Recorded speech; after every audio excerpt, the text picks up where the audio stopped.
मैं शास्त्र वाचन करूं, प्रतिभा जगाओ। अरिहंत भासित सभी श्रुति देवताओ, क्या बोलना अब मुझे तुम ही बताओ। बोले अनंतानंत सिद्ध परमेष्टि भगवान की, देवादिदेव मूलनायक सुमतिनाथ भगवान की, शासन नायक भगवान महावीर स्वामी की, आचार्य भगवंत कुंद कुंद देव की, आचार्य भगवंत विराग सागर जी महाराज की, पट्टाचार्य भगवंत विशुद्ध सागर जी महाराज की, सारस्वत कपिनय चक्रवर्ती मम दीक्षा शिक्षा दाता आचार्य गुरुवर एक्सपर्ट विभव सागर जी महाराज की।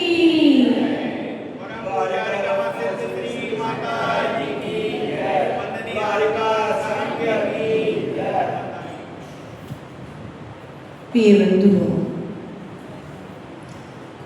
पूर्व में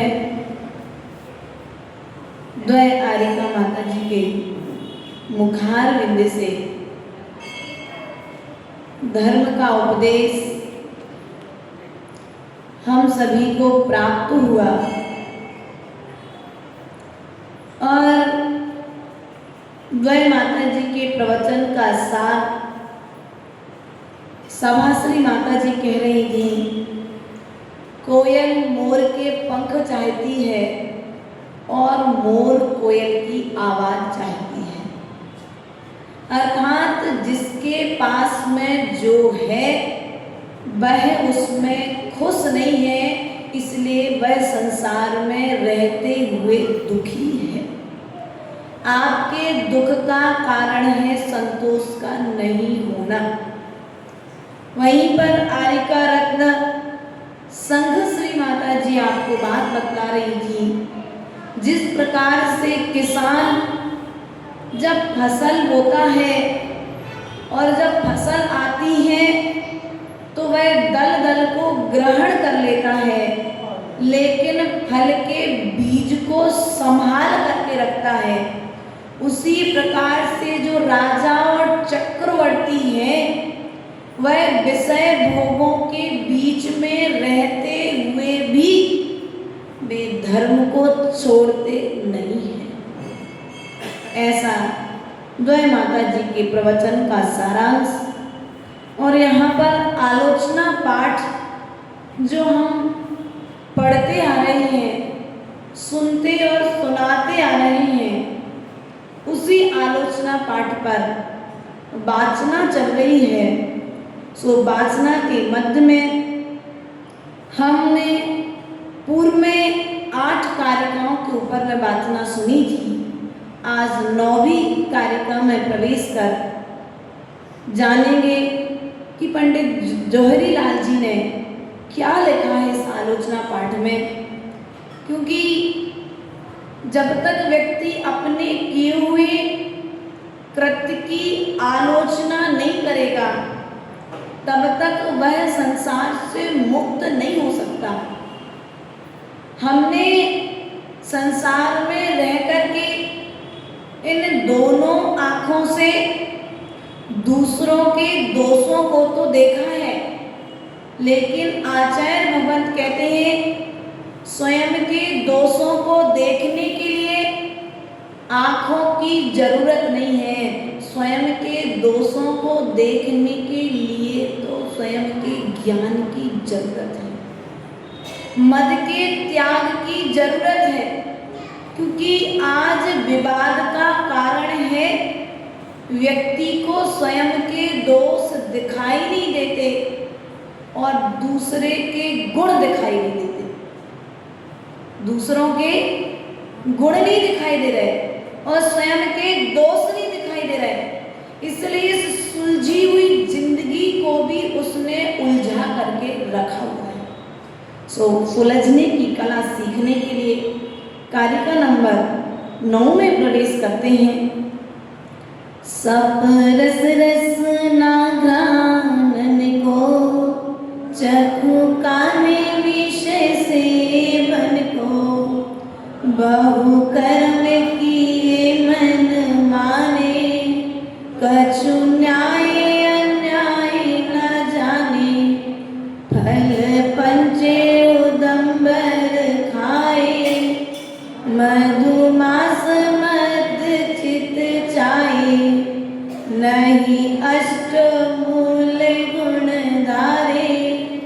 विषयन से ये दुख हारे।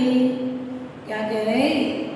सप रस रस ना घ्राणन को, अर्थात स्पर्शन इंद्री, रसना इंद्री, चक्षु इंद्री, घ्राण इंद्री और कर्म इंद्री, विषय सेवन को मैंने क्या किया? अनादि काल से कहीं स्पर्शन इंद्री के वशीभूत होकर के राग द्वेष किया, कहीं रसना इंद्री के वशीभूत होकर के राग द्वेष किया, कभी घ्राण इंद्री के वशीभूत होकर के राग द्वेष किया, कभी चक्षु इंद्री के वशीभूत होकर के राग द्वेष किया और कभी कर्णेंद्री के वशीभूत होकर के राग द्वेष किया, सो संसार में परिभ्रमण करता रहा। तो अब क्या करो? सो पंडित दौलत राम जी कहते हैं, अब जो गलती कर ली उससे भूल जाओ, उसे गुरुचरणों में जाकर के प्रायश्चित ले लो और प्रायश्चित लेने के बाद एक संकल्प साथ में लो, जिस कारण से मेरे भीतर में राग द्वेष उत्पन्न हो रहा है, ऐसी वस्तु का और ऐसे व्यक्ति की संगति का त्याग। क्या कई बार इंद्रियां संगति के कारण उपद्रव करती हैं या फिर स्वयं की इच्छाओं के आसक्ति के कारण उपद्रव करती हैं, इसलिए प्रतिपल ध्यान देना पड़ेगा। अनादि काल से आज तक यह जीव इन इंद्रियों का दास बन करके रहा है। इसके अंदर में इतनी ताकत थी कि इंद्रियों को जीत करके जिनेंद्र भगवान की तरह बन सकता था, लेकिन इसने आज तक इंद्रियों को नहीं जीता और इंद्रियों को नहीं जीता तो संसार में दुख उठाता रहा। भैया गर्मी लग रही, ठंडी लग रही, फर्श ठंडा है, चटाई गर्म है, गद्दा सॉफ्ट अच्छा लगता है और पाटा चुभ रहा है। क्या हो रहा है? एक से राग और एक से, बस यही तो कर्म बंध का कारण है। साधु भी तो यही करते हैं। क्या करते हैं? पाटा अच्छा मिल जाए तो खुश और पाटा नहीं मिल जाए तो खुश। और आप लोग क्या करोगे? मंदिर में आओगे और तुम्हारे योग्य यदि कोई आसन तुमने व्यवस्थित मंदिर में विराजमान करवाया है, ऐसे भी श्रावक श्रेष्ठी होते हैं जो दान देते हैं और दान इसलिए देते हैं कि मैं रोज मंदिर आता तो मैं इसी आसन पर बैठूंगा, और धोखे से कोई बैठ गया, बढ़िया अच्छी चेयर भेंट करी थी मंदिर में जो बैठने में आपको बहुत आसानी होती थी, और धोखे से कोई दूसरा उस चेयर पर बैठ गया, अब परिणामों में क्या स्थिति बनेगी? समझदार हो, पंच वाले थी, ध्यान रखना, पंचशील। क्या कहा? परिणामों में उतार चढ़ाव आता कि नहीं आता? थोड़ा सा चुभन वाली कोई वस्तु प्राप्त हो जाए हमारे लिए, आप सॉफ्ट लेकर के आए थे घर में सामान, अच्छे सॉफ्ट स्पर्शन इंद्री का विषय लेकर के आए थे, लेकिन जब ठंड लगी तो वो सॉफ्ट वाले कंबल नहीं मिले। अब क्या होगा घर में? धनपाल जी नींद तो नहीं आ रही? ध्यान रखना, हमने अनादि काल से इस स्पर्शन इंद्री के वशीभूत होकर के राग द्वेष किया है। उस समय विचार कर लेते कि हमारे दिगंबर मुनिराज तो सदा इस चुभन के साथ रहते हैं, लेकिन यह चुभन तन में तो प्रवेश करती है लेकिन मन में प्रवेश नहीं करती है।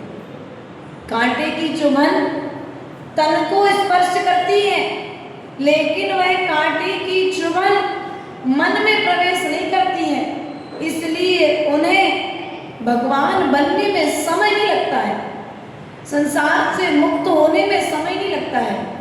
लेकिन आज वर्तमान स्थिति ये है कि कांटे की चुभन तो व्यक्ति को महसूस नहीं होती, लेकिन वचनों की चुभन जीवन भर कष्ट देती रहती है। इसलिए आचार्य भगवान कह रहे हैं कि यहाँ पर रसना, यहाँ पर स्पर्शन इंद्रिय के विषय के कारण पर संसार में घूमे, और यहाँ पर दूसरे रसना इंद्रिय, अच्छा मिल गया भोजन तो खुश, और सौरभ थोड़ा सा नमक कम आ गया तो आरजू की वोट लगाओगे? नहीं भैया, बेचारी वो भी नौकरी करती है, तुम भी नौकरी करते हो, वो कोई बात नहीं, नमक नहीं डाल पाई या नमक ज़्यादा हो गया तो क्या करोगे? कम है तो उठा करके डाल लो, और ज़्यादा हो गया तो बिना नमक वाली चीज़ लेकर के सलाद मिला के साथ ले लो तो बराबर बैलेंस बन जाएगा। लेकिन आज व्यक्ति करता क्या है? रसना इंद्रिय के वशीभूत होकर के चक्रवर्ती ने क्या किया था? गरम गरम खीर, रसोइये ने मना भी किया कि देखो खीर गरम है राजा साहब, ठंडी हो जाने दो फिर ग्रहण करना, लेकिन रसना इंद्रिय लोलुप चक्रवर्ती धैर्य नहीं रख पाया, और गरम गरम खीर खुद की गलती से खाई, जीभ जल गई, सो वही गरम थाल रसोइये के लिए फेंक करके मार दिया। रसोइया मरण करके व्यंतर देव बना, और व्यंतर देव बन करके उसी रसोइये ने फिर आकर के राजा के लिए नरक गति का कारण बन गया। चक्रवर्ती कभी नरक नहीं जाता, लेकिन चक्रवर्ती को नरक जाना पड़ा। किसके कारण? बोलो। और आप लोग किसके दास हो आज? रसना इंद्रिय के दास हो, इसलिए व्रती नहीं बन पा रहे। वो शादियों का भोजन कौन छोड़े? अच्छा अच्छा भोजन क्यों भैया? वो रात्रि भोजन, ठंडा ठंडा पानी, अभक्ष्य भोजन, अचार पापड़ मुरब्बा, आप लोग नाना तरह की वैरायटी के भोजन करते हैं कि नहीं करते? होटल का भोजन, ये रसना इंद्रिय के जो लोलुपी हैं, जो दास बन करके बैठे हैं, वो ना भविष्य में, ना वर्तमान में कल्याण कर सकते हैं, ना भविष्य में कल्याण कर सकते हैं। उन्हें भोजन ही अच्छा लग रहा है, अरे बढ़िया तो है घर में आरजू, पापा जी घर में ही रहो, क्या करोगे दीक्षा लेकर के?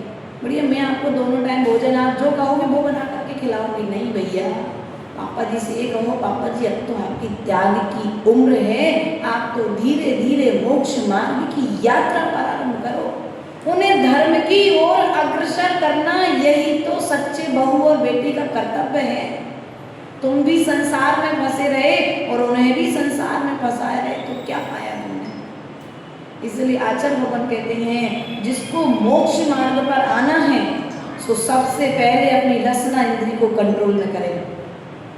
इसको बोलो, ठंडा आ जाए तो समता, गरम आ जाए तो समता, बिना नमक का आ जाए तो समता, नमक का आ जाए तो समता, घी वाला आ जाए तो समता, और बिना घी का आ जाए तो भी समता।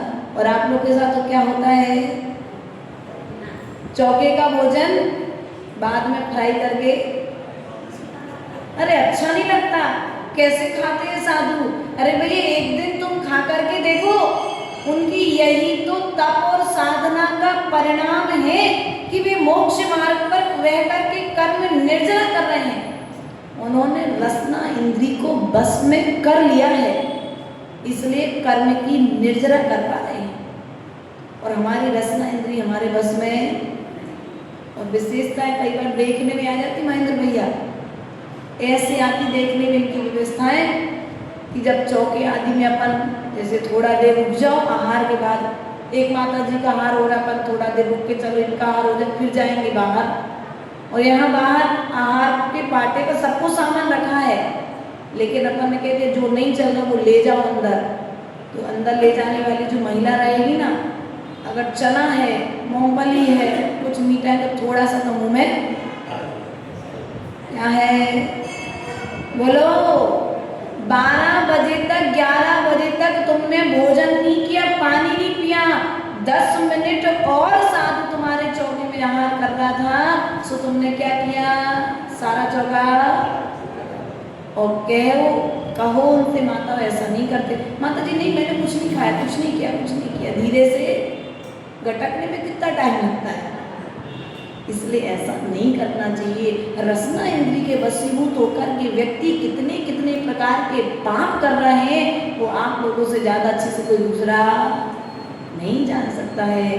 बोलने में पाप हो रहा है, अगर अशुभ बोल रहे हैं तो पाप हो रहा है, और शुभ बोल रहे हैं तो पुण्य हो रहा है।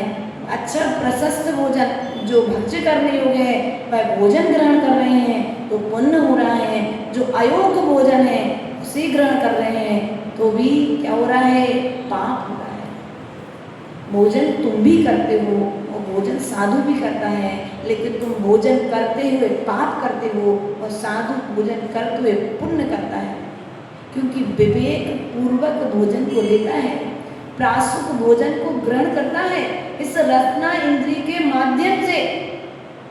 और हम क्या करते हैं, रसना इंद्री के माध्यम से पाप का बंद कर लेते हैं।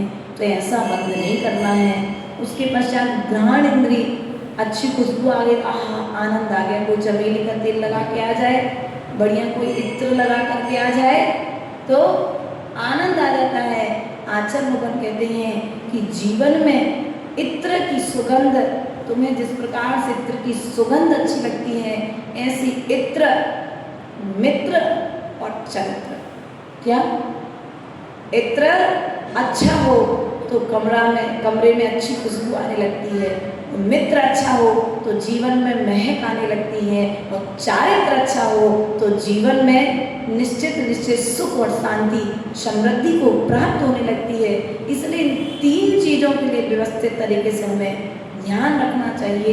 इत्र अर्थात जो घ्राण इंद्री का विषय बने, तुम्हें राग हो जाए जिस वस्तु से, खुशबू से भी राग होता है व्यक्ति को। हमें तो ये लेमन वाला वो रूम स्प्रे चाहिए, अरे भैया लेमन वाला जहाँ नहीं कहीं गए लेकर के गए रूम फ्रेशनर, वो लेमन वाला रूम फ्रेशनर खत्म हो गया, अब क्या करोगे, बाहर बैठोगे। अगर तीर्थ यात्रा करने गए थे तो क्यों भैया रूम के बाहर बैठोगे, गैलरी में निकाल करके समय निकालोगे कि छत पे जाओगे कि पहले लेमन का स्प्रे ढूंढने जाओगे, क्या करोगे। ये भी घ्राण इंद्री के विषय में ये भी आसक्ति एक प्रकार का व्यसन है, सुगंध और दुर्गंध। इसलिए आचार्य मुगन कहते हैं इसमें भी अपन को माध्यस्थ होना चाहिए। चक्षु इंद्री अर्थात चक्षु इंद्री देखने में हमारे लिए अच्छा चाहिए, अच्छा देखना है, जो हमें अच्छा लग रहा है वह देख रहे हैं, लेकिन जो देखने से कर्म की निर्जना वो नहीं देख रहे हैं। हमें क्या देखना है, कैसा देखना है, किस प्रकार से देखना है, क्योंकि सामने वाला जो दृश्य वो तो दृश्य जैसा है वैसा ही है, लेकिन उस दृश्य को देखते हुए भी तुम्हें अपना दृष्टिकोण सम्यक रखना है, क्योंकि यदि दृष्टिकोण सम्यक नहीं रखा तो कर्म का बंद हो जाएगा। सीता ने दृश्य देखा लेकिन दृश्य को देख करके दृष्टिकोण बिगाड़ दिया। क्या दृश्य को देख करके दृष्टिकोण बिगाड़ लिया, सो सीता की पर्याय में आकर के कर्म के फल को भोगना पड़ा है। इसलिए दृष्टिकोण सम्यक होना चाहिए, दृष्टिकोण अच्छा होना चाहिए। इसलिए दृष्टिकोण सुधारें। अपने आँखों के विषय आप लोग जानते हैं, आप लोग मोबाइलों के माध्यम से आजकल क्या क्या देख रहे हैं, और देखने योग्य है वो भी देख रहे हैं, और जो नहीं देखने योग्य है वो ज़्यादा देख रहे हैं। इसलिए जो देखने योग्य नहीं है ऐसे विषयों को देखने का त्याग करें, तभी ये चक्षु इंद्री आना धन्य होगा, वरना ये चक्षु इंद्री भी तुम्हें कर्म बंध का कारण बनेगी। कान सबके पास है, अच्छे हैं, अच्छा सुनाई दे रहा है, देखो सदुपयोग किया था सो कान मिल गए, लेकिन अब इनका यदि दुरुपयोग करोगे तो क्या होगा। अब इन कानों का दुरुपयोग करोगे तो आगे ये कान मिलने वाले हैं क्या, नहीं है। अर्थात इन कानों का उपयोग तो हमें प्रभु की भक्ति सुनने में करना था, लेकिन हिरण क्या करता है, जहाँ भी मधुर तान चालू होती है वो तत्काल उस स्वर के पीछे भागने लग जाता है, और भाग करके क्या करता है, अपना जीवन। सांप और हिरण ये दो कर्णेंद्रिय में प्रसिद्ध हैं, इसलिए कई मनुष्य भी ऐसे देखे जाते हैं जो कई इंद्रिय प्रिय होते हैं। तो हमें प्रयास करना है, कोई अच्छा सुना दे तो भी समता और कोई बुरा सुना दे तो भी समता, तभी कर्म की निर्जरा होगी। वरना क्या होगा, अरे भैया हमको ये नहीं सुनना है, हमको ऐसा सुनना है। आजकल इन कानों का उपयोग अच्छा बुरा सुनने में मत करो। आचार्य भगवान कहते हैं जो तुम्हारे लिए सही दिशा दे वह इस बात सुनो, और जो गलत दिशा दे उस बात को सुनने में यदि आ गई है तो बाहर निकालो। हृदय तक लेकर के और दिमाग तक ले जाने की जरूरत नहीं है। इसके पश्चात इन कानों का उपयोग हम जिनवाणी सुनने में तो नहीं लगाते, लेकिन पड़ोसी के घर में क्या हो रहा है, हमारी कौन क्या चर्चा कर रहा है, हम इस चीज में इन कानों का दुरुपयोग कर रहे हैं। तो ऐसा यदि इन कानों का दुरुपयोग करेंगे तो निश्चित ही संसार में परिभ्रमण करते रहेंगे। सो यहाँ पर क्या कह रहे हैं, इस चक्षु कान इन विषयों के माध्यम से क्या किए मैंने, बहु कर्म किए मन माने, कछु न्याय अन्याय न जाने। क्या हुआ, इन पंच इंद्रियों के निमित्त से हे भगवान मैंने मन माने कर्म किए, मुझे जो अच्छा लगा मैंने वही उपयोग में लिया, जो मुझे अच्छा नहीं लगा सो मैंने उसका त्याग किया, बल्कि जो मुझे अच्छा नहीं था लेकिन वह मेरी कर्म निर्जरा का साधन था। तो आज कह रहे मैंने बहुत मनमाने कर्म किए हैं। सो भगवान मैंने क्या करता हूँ, इन मनमाने कर्मों का, इन इंद्रियों की दासता का त्याग करता हूँ। क्या करता हूँ, मैंने न्याय और अन्याय को भी नहीं देखा और अपने मनमाने कर्म करता रहा। फल पंच उदंबर खाए, क्या खाए, फल पंच उदंबर खाए, मधुमास मद चित जाए। पंच उदंबर फल जानते हो आप, बड़, पीपर, उमर, कटुमर, पाकर, मद, मांस, मधु। आप लोग का मांस का त्याग है, बोलो अच्छा, मधु का, मदरा का, आप लोग शहद वगैरह का उपयोग नहीं करते, त्याग है सबका, आप लोगों का नहीं तो कर देना, क्योंकि श्रावक की पहचान है अष्टमूल गुणों का पालन करना। आज तक मैंने क्या किया, आज अष्टमूल गुणों को धारण नहीं किया, पालन नहीं किया। इसलिए भगवान मैं आज क्या करता हूँ, उन विषयों को त्याग करके अब इन अष्टमूल गुणों को धारण करता हूँ। और क्या किया, विषयन से दुखकारी और एक अष्टमूल गुण का पालन न करने के कारण मुझे अनादिकाल से बहुत सारे दुखों को उठाना पड़ा है। इस प्रकार से जो हरिलाल जी ने 2 कारिकाओं के माध्यम से यहाँ पर 5 इंद्रिय और 8 मूल गुणों के धारण करने की बात कही। सो हमें प्रयास करना चाहिए अपनी शक्ति के अनुसार इन मूल गुणों का पालन और इंद्रियों को वशीभूत करने का। बोले भगवान महावीर स्वामी की। हमारे बीच में सौरभ जैन, आरजू जैन, इंदौर से सा परिवार, पापा जी का नाम संतोष जी जैन, अपने बहू बेटे के साथ यहाँ पर पधारे हुए हैं। हमारे सौरभ भैया लंदन रिटर्न अभी इंदौर में निवासरत हैं, अपने वर्क में हैं। हमारे आरजू भाभी भी सरकारी पोस्ट पर हैं। बहुत अच्छा इन्होंने समय समय पर सहयोग, और इस चातुर्मास में आरिका रत्न संघ श्री माता जी की पिच्छी प्राप्त करने का भी आपको सौभाग्य प्राप्त हुआ था। ऐसा सौभाग्यशाली परिवार हमारे बीच में है। इसी तरह से हमारी द्वय माता जी के गृहस्थ जीवन के बड़े भैया जो बाल ब्रह्मचारी हैं, आचार्य भगवंत विशुद्ध सानिध्य से आजीवन व्रत है। वहीं पर विजय भैया जो अपने गृहस्थ जीवन का निर्दोष पालन कर रहे हैं, द्वय भैया यहाँ पर पधारे हुए हैं। सभी के लिए हमारा बहुत बहुत आशीर्वाद है।